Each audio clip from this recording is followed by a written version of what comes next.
This week on Cartoon Dumpster Dive, we cover the anime The Big O.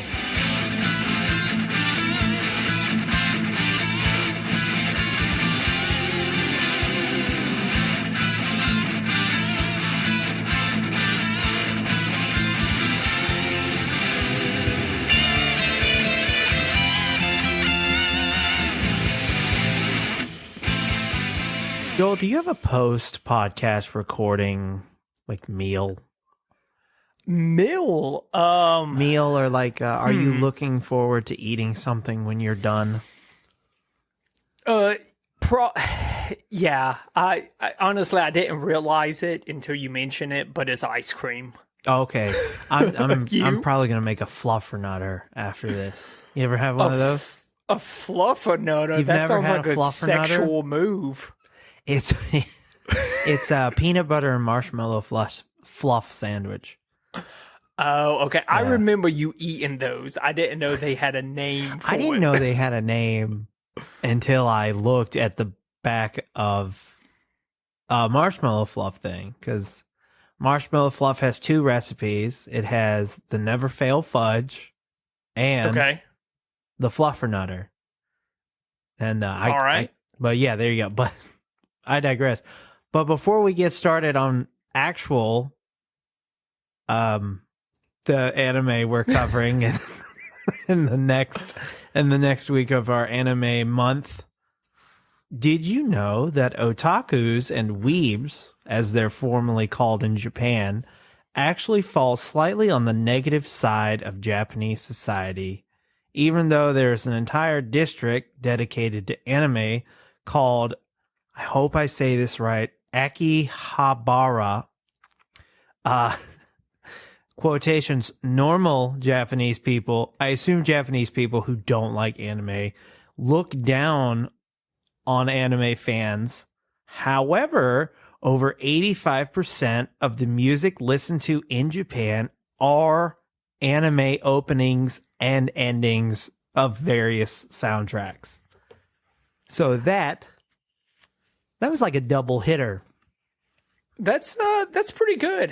That has been Andrew's anime alley. I found that fact after I went down that rabbit hole of people who were like, you can't just go and visit Japan if you like anime and hope that your love of anime will keep you going. And somebody was like, and the meme I saw was, people always say it's like a Japanese guy came here and all he did was speak in SpongeBob quotes, but that's a false equivalent. We would love that man if he were to exist. We would make him president. That's what the meme said. The meme was like, we would crown him as a king. And like, it ends with, I get sad sometimes knowing that this weird Japanese man doesn't exist. We've been watching through a Community again. Yeah. And we got to that episode where they have that like student body president election. And the final two front runners is Magnitude and Leonard. And all Magnitude is saying is pop, pop, Pop. and all Leonard is doing is Yeah. that's it. And everybody is like going crazy for it. I feel like that would be him. You would have politicians up on the stage talking about everything, and then you just get a SpongeBob laugh. Or he'd go, please don't find this offensive. But he would go, Krusty the Krab pizza is the pizza for you and me. And everybody would go, that's right, Soto. I would vote for him. Yeah, I'd I would vote be like, for he's SpongeBob quote Japanese he's probably man. better than any of the other people. But today, this week, we are covering The Big O. The Big O. What a show, Andrew. What I a believe show. this show got brought to the States for the same reason it got canceled. Probably. But wasn't this requested? Wasn't this kind of the show that kind of springboarded us to start our anime month? This week it was requested by William Goff. He has requested a cartoon in the past, but he is responsible for us kicking off all of Anime Month. He wants to shout out his daughters Cadence and Raya. Yeah, because he says it sounds like Ryan with an H. So Raya. So if you're listening to this with your dad, Raya and Cadence, 1, I hope I said your names right. And 2, your dad loves you very much. Yes. And he also loves big robots. Ask him which one he loves more. Hopefully the kids. No, yeah, I'm sure it's the kids. So without further ado, let's review that theme song. Let's hit it. I don't know why I said it.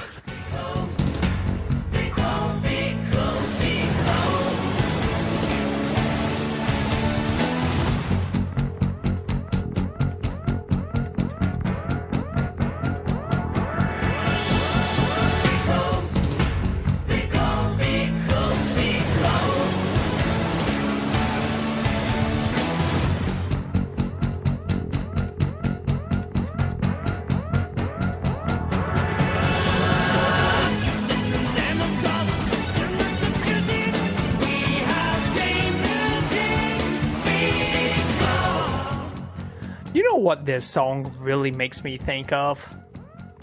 Highlander? No.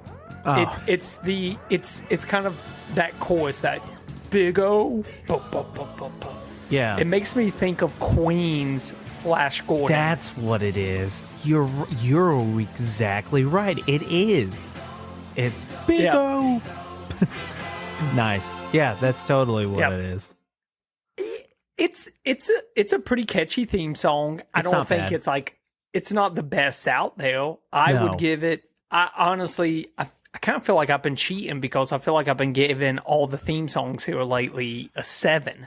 Yeah. But this is right up there. It's high end good category to me. Yeah. I give it about a 6. Yeah. Although they do say the opening theme is the composer does say that he was like, yeah, it's inspired by Flash Gordon 100%. So good ear, Joel. Yeah. The even the animation in it is pretty interesting, because it's got that James Bond feel. You know what?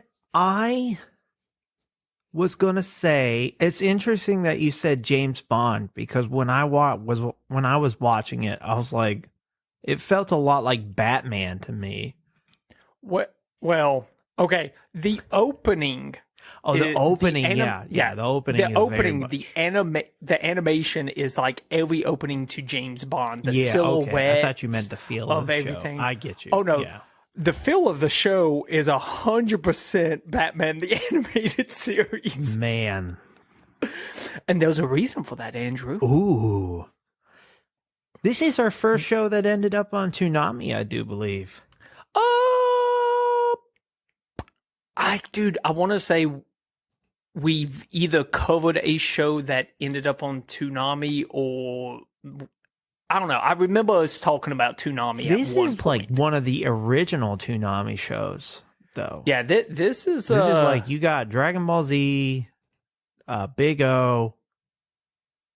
I don't remember any of the other ones, but it's like first of all, I distinctly remember changing the channel when Big O came on. So I kind of regret it now. I enjoyed this show a lot. Not enough to really go back to it, though. Yeah. So this actually, believe it or not, this was actually in Toonami's later era. Really? Because really, it came to the States in 2001. That's true. Just to kind of give a little brief history on that aspect of the show aired in Japan in 1999. Okay. And then it got brought over here for, like I said, Toonami aired on Toonami 2001, and then from there they did 13 episodes on Toonami, and then another 13 episodes on Adult Swim about 2 years later in 2003. Okay. Okay. So this is Tom era Toonami, right? Yeah. Do you know who was the original host of Toonami? Wasn't it Space Ghost? No, it was Moltar. Motar. That was okay, Moltar's right. side. That anyone our age who didn't stay up till 4 a.m. to watch Space Ghost Coast to Coast would not understand why Moltar has like this weird anime thing. But No. yes, it was Moltar. They made a 3D reference for him and everything. Really? Yeah. So so the history of this, Andrew, I found very fascinating. Okay, let's hear it. How did this show get made? So it was created by a designer of the name Kiichi Sato and director Kazuyoshi Katayama. That was pretty good, man. Okay. I once had a Japanese lady tell me that every Japanese name has almost 3 syllables to it. There's a very strong cadence to every name. So I just kind of tried to break it up like that. Gotcha. So this is what I found interesting. And also the head writer for the show, Chiaki Konaka.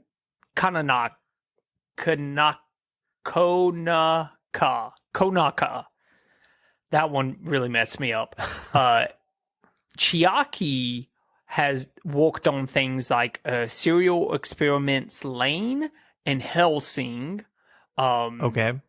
The other two, this was kind of really their big anime that they kind of started out with. Now, it was all created, Andrew. This is a Reagan show, a Japanese Reagan show. Oh, okay. Do we need to come up with another word? Maybe we need to just find what that technical word is for these type of shows. Never call that on this show. Maybe we need to find out. What is there a Japanese version of Ronald Reagan? Oh, I'm sure there is. I mean, think about it. Like Japan, up until a certain point, was not the capitalist economic country that it was. After World War II, it did have a small period. I think it was in the 80s is when Japan really started taking off and became kind of like a big player. But email us at cartoondumpsterdive.com. Who is the Japanese political Ronald Reagan? Yeah, if you know. I'm not about to go into like what happened with like Japan's economy or anything. That's for a different podcast. Yeah. So Sato, Kiichi Sato, he was a designer on animes. Okay. So that's basically up until he created this, he had just worked on designs for anime, especially, mechs, stuff like that. Well, he decided one day, he's like, you know what? I'm going to just draw up a mech that I think would work very well as a toy or an action figure. Okay. He drew up Big O, started pitching it, basically got to Sunrise, which, Sunrise, which is now Bandai Namco. Right. I mean, they've done a lot of mech shows. Gotta give that guy credit where credit is due. Big O is a great action figure design. So like, do you know what? For a giant robot, it's he has said, solid. and I get this, he has said that the arms of Big O with like the giant pistons coming out of like the elbow. Yeah. He was like, I just thought that would be like a really cool toy where like you would punch him in and the arm extend or something. Yeah, absolutely. I mean, he literally just made a mech that was just going to be an easy transfer That's over like to a toy. What Jim Davis did with Garfield. Yes. Jim Davis just wanted to make a marketable cat. And that's so funny. There's your Garfield Big O connection for this week. Now, Sunrise, they did not buy in at this point to Big O. Like when Sato came to just present his, I guess, rough draft, they Right. wanted some sort of insurance. They thought that, hey, you're still not there yet. They wanted more robots to make more toys, of course. Oh, yeah. And that's when they brought in the head writer, Okay. Kaneke, or whatever. Yeah. So this is where it kind of starts getting interesting, because me and you both felt that this felt like Batman the Animated Series. So everything just kind of feels very Gotham-y. Yes. Like everything, if other than the giant robots, and then they kind of fit the aesthetic too. One thing about Batman and the animated series is like, there's really never a good indicator of what time period we're in. Like the cars are old, but they got computers. There's like future tech, but also the cops use blimps. Like, what year is it? We don't really know. And the Big O has this kind of same flavor where it's like, even the robots are like more old school, but then like they're super high tech, but they look kind of like they're older. And Big O in the anime itself is a relic of the city's past. So plot wise, it makes sense, but it's just interesting that everything you're like, what year is this? Where are we at in time? The show, like the mechs do almost seem like they would be like steam engine. It's got a steampunk feel. Yes. Now, I was starting this to kind of let you know the reason why it felt so, Batman the Animated Series. It was kind of a perfect storm, because the concept of Big O, Sato has actually said that the concept was giant city smashing robot piloted by a man in black in a Gotham-like environment. Gotcha. Okay. Now, why the animation seems so familiar is because in Batman the Animated Series, they actually outsourced animation, a lot of the animation in that, to Sunrise. Gotcha. So basically, the same people that helped with the animation in Batman the Animated Series also put on this. That's awesome. That makes a lot of sense. What a connection. It really does. It really does. Now, should we kind of go ahead and talk about the should I mention how this was received in I kind of want to talk about that a little bit now. Okay, So I know for a fact that Japanese natives, they did not care for this show. Hated it. They hated it. So Big O's big thing was they wanted to mesh Japanese and Western shows from the 60s and 70s. They wanted it in a film noir type show style, detectives and everything like that. When they also wanted it to be a mech anime.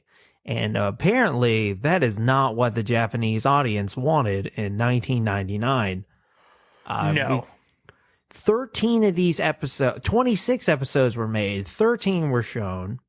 Due to very low numbers, Yep. It was canned. Now, it comes over to the States. It does a lot better.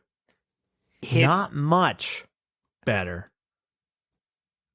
Well, but yeah. enough to get enough popularity in the States to get the next 13 shown, because they were already made. They were just like, it's not worth it. This isn't catching Actually, on. So here's the thing. So that's the interesting thing is I read that when it premiered on October 13th, 1999, in Japan, the production staff was informed after it premiered that the 26 original episodes was going to be shortened to 13 because, like, I guess they just knew automatically this show was not going to work in Japan. So they actually canceled the last 13.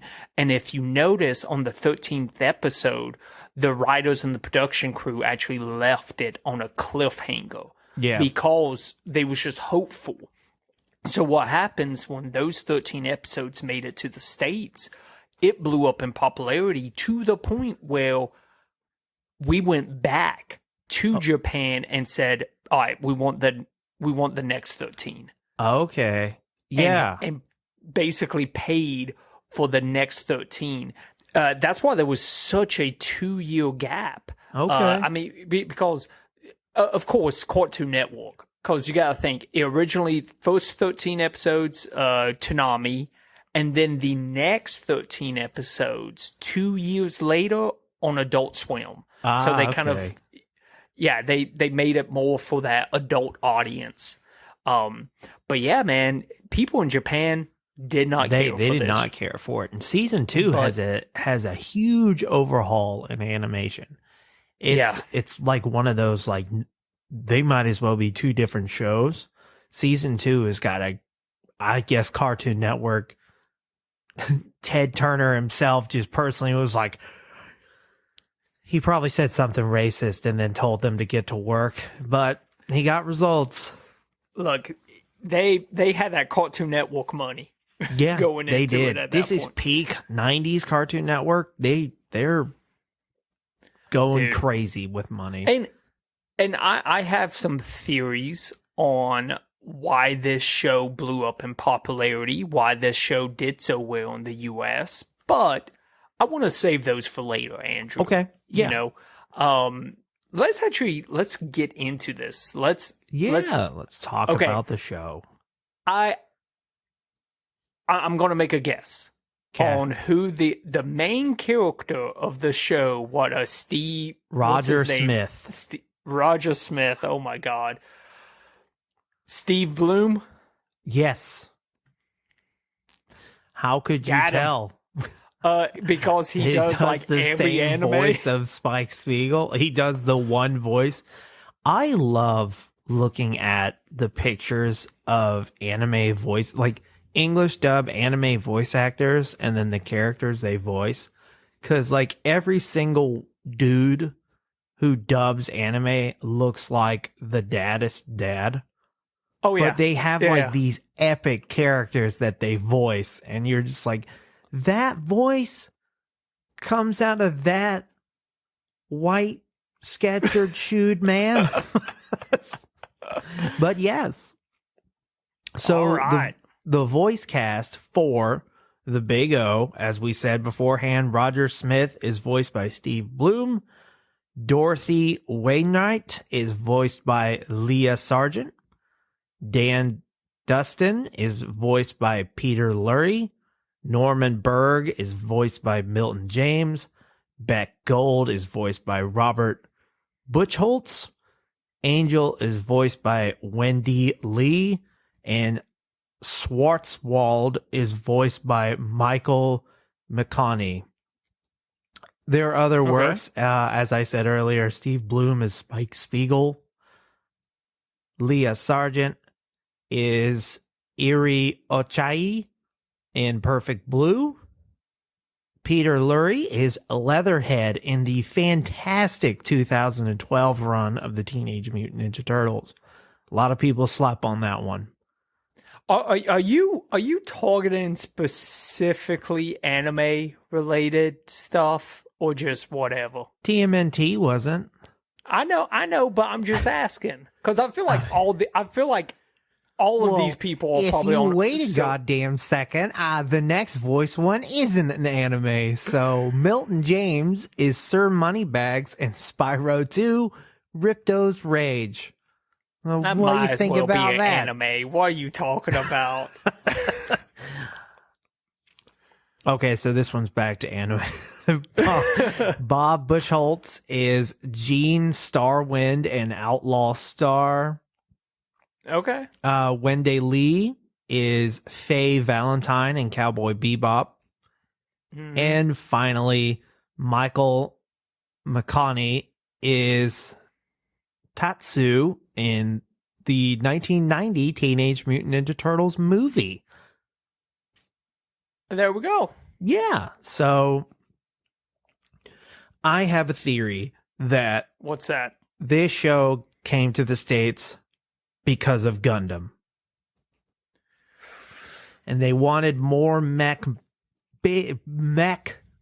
anime for the kids to get into. And Big O was just serious enough for children and teens alike not to dig it.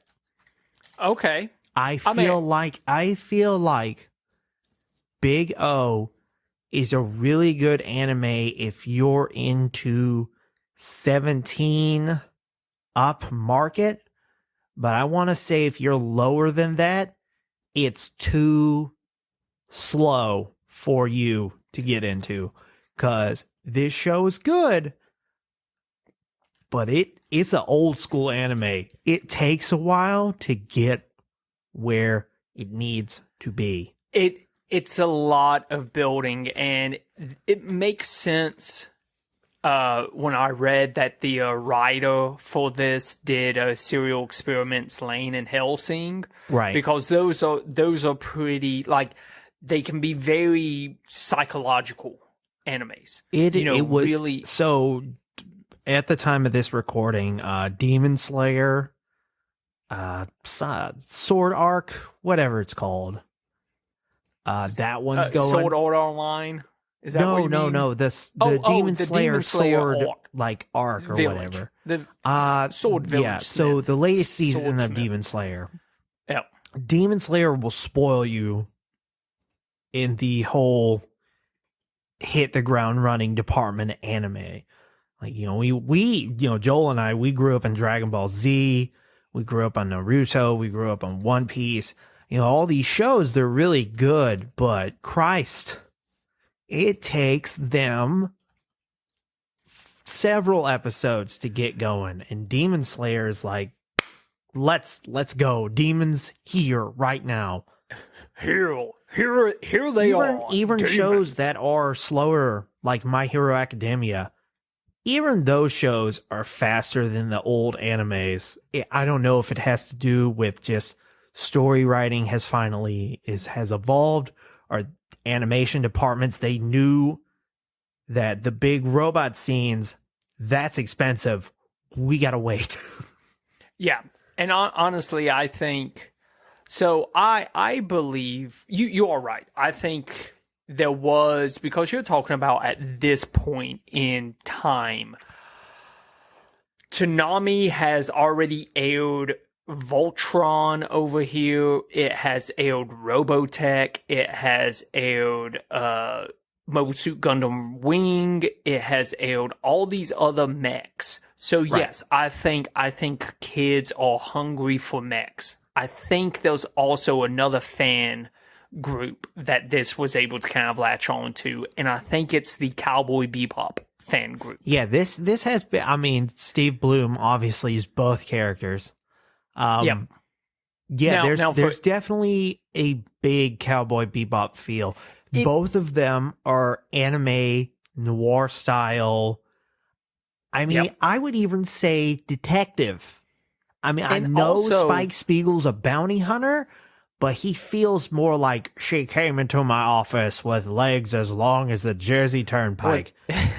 That's just that noir style. And you are right, Cowboy Bebop. Now, just to, in case of there's any sticklers out there, yes, Cowboy Bebop aired like 3 months after this, but you got to remember, Big O was on like a constant circulation. But on Cowboy Toonami. Bebop in Japan came out 2 years beforehand. It came out in 1997. So Exactly. for us, yeah, Big O, then Cowboy Bebop. But actually, it's Cowboy It had- Bebop, Big O. And I even think the music, because the music in this anime has a big port to the Yeah. anime. And even in Cowboy Bebop, it was the same thing. They really experimented with music as a way to kind of like build up, just get more people involved. So let's talk about the plot a little bit, and then we'll go into what people are probably wanting to hear us talk about: the robot fights and what we thought about them. Yes. So the city of Paradigm has amnesia, 40-year event. There's androids named Dorothy. I want to really know why Roger Smith has the occupation of, he must be a damn good negotiator, one, because he has a butler and a mansion.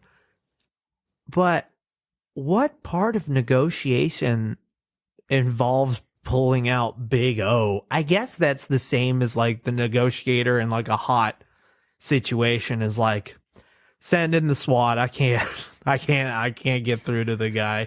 I feel like he's called the negotiator, but his negotiations are just, you know what?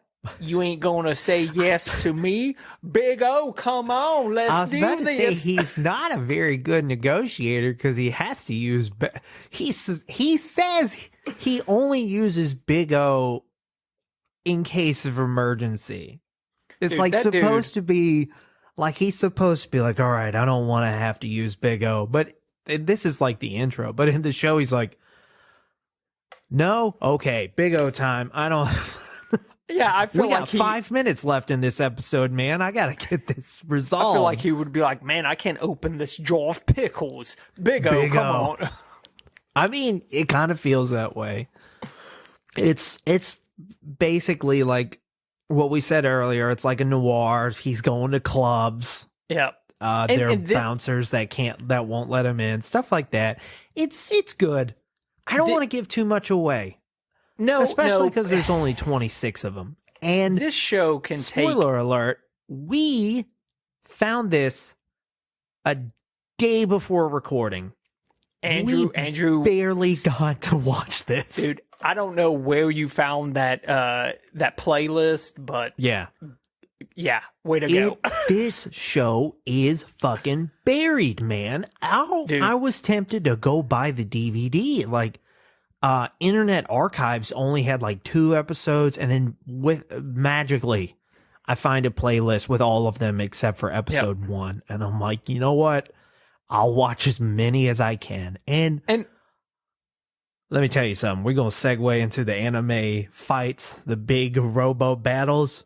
There should be more robots with giant pistons. That's the coolest fucking move.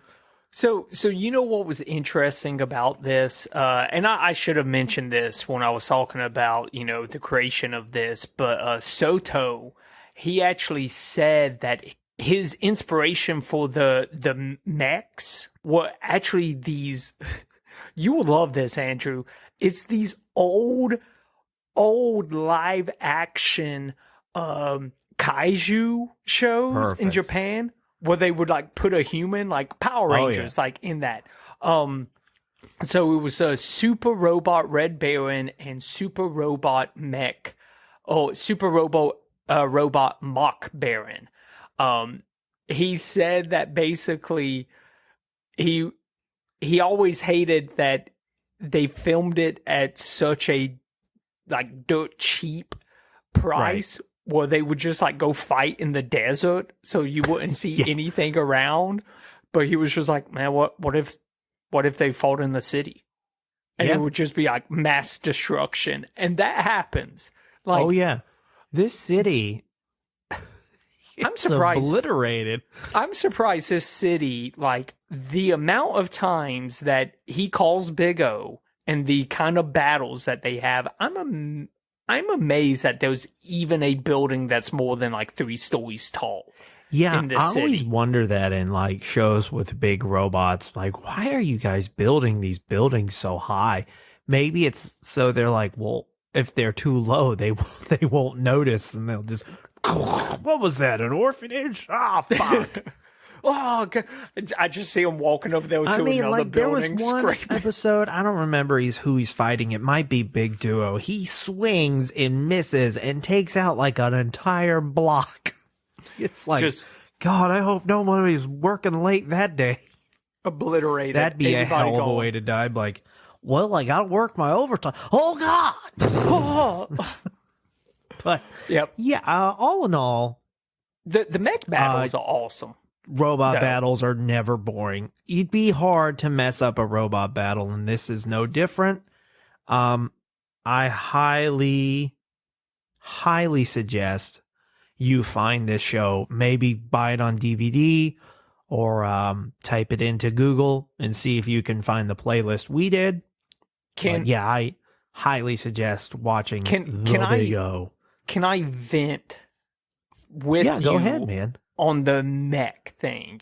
Because I love me some mechs, man. There I'm hasn't really been a modern one, has there?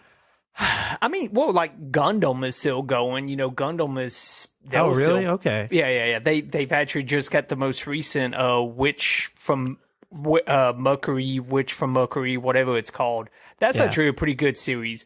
I could not get into Iron Blood Orphans to save my life. Gotcha. But that's just me. Anyways, all I'm- over my head. I know. I'm getting so distracted at this point, but I love the designs of the mechs. I love the way they look.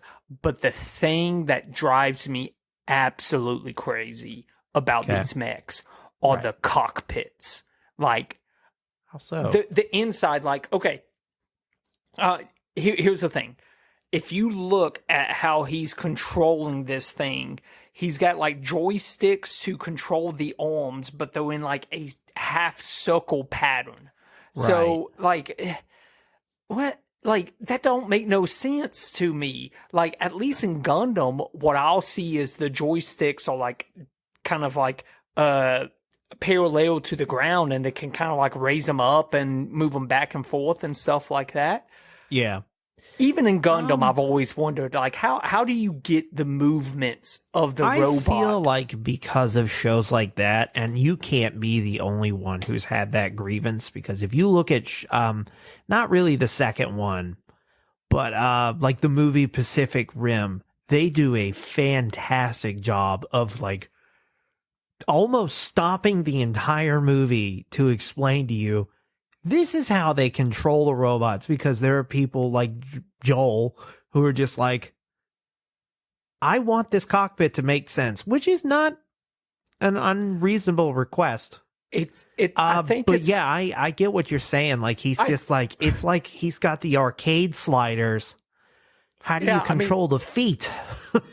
well, so like I know in Gundam, the feet are controlled by like pedals. But like how much pressure? Roger's not doing anything. He's just got Big O. That might be why Big O gets beaten up all the time. He's got no way to run. Now, I want to say, because I feel like I'm a mech nerd. G Gundam did the pilot system just like Pacific Rim. Okay. Like that was the one Gundam series where I was just like, oh, okay, that just actually makes sense. Because all it was like a skin tight suit goes over your entire body, and then the robot just mimics your motions. I would rather it be controls. Oh, I think it's so cool. it's so much cooler when it's controls and you got a little buttons. Yeah, when and it's everything controls else. That's like awesome. what's that one video game? Steel Battalion, Steel Battalion. Ah, man, perfect game. $200, $60 game with a $200 controller. And I'm a sucker for peripherals. I always wanted that game. I know, man, me too. But that was It's too just expensive. like you flip all the switches in order. But I digress. Joel, So it's time to go to your new reoccurring segments.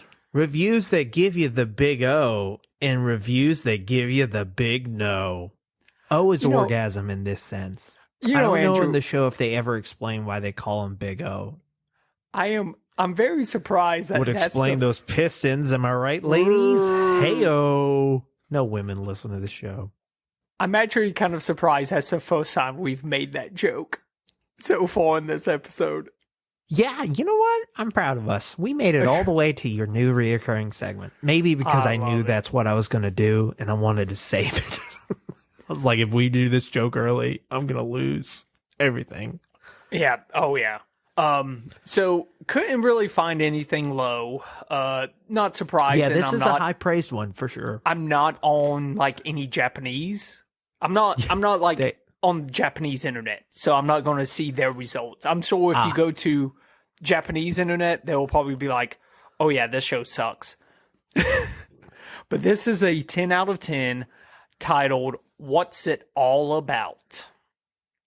Once you filter, oh my God, I just read the first sentence. Why would you want to do this? Once you filter out the giant robot battles, which, although important to the story, are mainly included for commercial considerations, Big O can best be viewed as an allegory for a man's search for identity and an exploration of the relationship between memories, imagination, and knowledge. As such, it doesn't always make rational sense, which is something we are conditioned to expect by Western cinema. When watching Big O, focus more on the ideas presented than the events. One of the most remarkable aspects of the series is the character of Dorothy Rainwhite. Rarely is such a fascinating character drawn with so few strokes. Her interplay with Roger is compelling and at times quite comical. In all, despite the often shoehorned appearance of mech battles, Big O is a remarkable work of art, both stylistically and intelligent. Whatever. That guy's a fat vegan. Dude, why would you want to get rid of the mech battles? Right? The way he speaks, he's just like, I want to punch you in the mouth right now, man. What the hell is the matter with you? This guy thinks he's artsy-fartsy more than everybody else, basically. He's that guy who wants to sound like the smartest guy in the room, but if an actual smart person listens to him, he'll go, you don't know what you're talking about, do you? Look, so, yeah. Fuck that guy. I don't care if he did like the show. Can I be honest with you, Andrew? You mentioned it earlier in this episode that you would actually turn to Nami whenever the show came on. I did. I regret it, but I did. Here's the thing. I was not a Big O fan growing up. My oldest brother, loved Big O. I could not stand it. I was just like, man, this is like a Gundam wannabe. I went back, tried to watch it. It's still not my jam. I'm still not a Big O fan. Yep. So I think the reason I didn't like it is the way they advertised it. So he was like, Toonami was like, I just saw the quote. He's Port Bruce Wayne. Yeah, one part Bond, one part Bruce Wayne, one part smashing robot. And I guess for some reason, because I loved shows like Justice League and Batman the Animated Series, I was just like, well, why would I want to watch this show when I could just watch Batman? Just watch Batman. So the animation in it not to say the animation is bad, but I do agree that I think it actually maybe it hurt them with going with that more Western style of animation.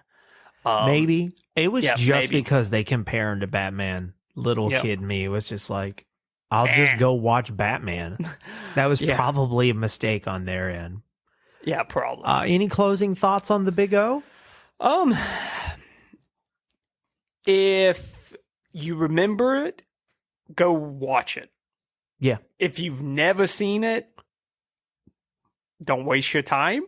Oh, I mean, I don't think there's any purpose to going back and watching this. I to think me. if you're a big mech guy and you've never seen this one, give it a shot. yeah. I myself, I wanted to like it more, but it takes so long for them to get going that I don't know if it's my ADD or the fact that like newer anime, they hit the ground running, but some of these episodes were just a slog to get to the robot. The robot fights were fantastic. Yeah. It's just getting to them. At one point, I just typed in on YouTube Big O robot fights because I didn't really care about the plot like too much. It is a slow moving story. Yeah. And can be kind of confusing. And you know I feel what, like Andrew? if you're a patient person who likes this kind of stuff, you'll enjoy it. Yeah. And Unfortunately, I'm not. I'm going to kind of edit my suggestion. Go watch it and try to figure out how the cockpit works. How is he controlling this there you robot? go.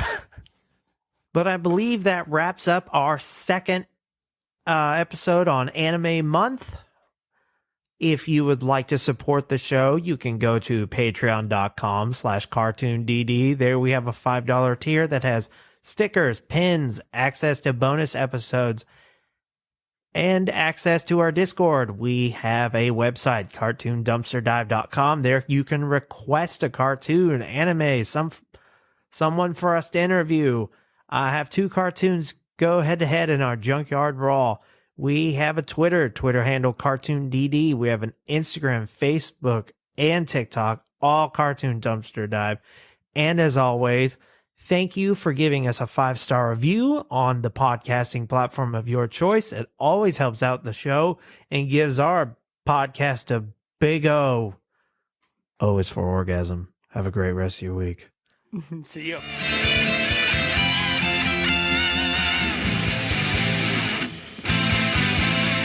This episode is brought to you by Topo Chico. Mi amo es Andrew. Topo Chico, muy bueno. Oh, ho, ho, ho. This has been a Lugho podcast.